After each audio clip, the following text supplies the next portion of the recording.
Here we go. At the beginning. 1 and 2.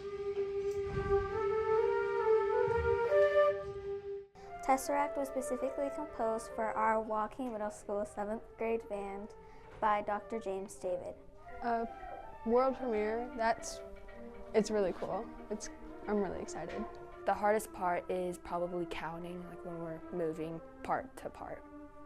There's a lot of differentiating parts and pieces to it. It's very slow and melodic in the beginning, and then you change tempos and it gets a little faster and it's more rhythmic.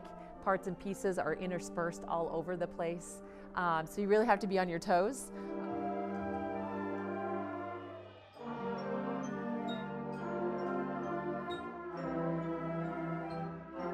Ms. Crandall told us to listen to the song and write down what we heard.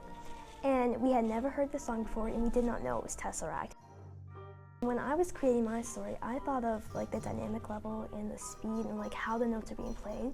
I made this about A Wrinkle in Time because Dr. James M. David wrote Tesseract about A Wrinkle in Time because he loved the book as a kid. I mean, the piece of music itself is what's spurring all of these other, these imaginative ideas and creative things that we're doing.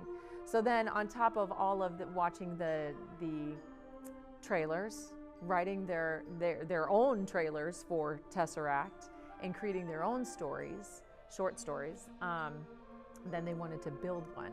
We have a paper mache Tesseract that will be suspended in a PVC pipe Tesseract. We also have mini squares that each band student will be putting a motivational message into to give to Dr. David. It's just interesting how when they're working on something that's not maybe the musical element, how that in a weird way it brings it together. Woking Middle's 7th grade band will be performing Tesseract at the upcoming Adventureland Band Festival in May. Dr. James David is planning on attending as well. It's going to be pretty cool. We're going to show him what we got and give him our best.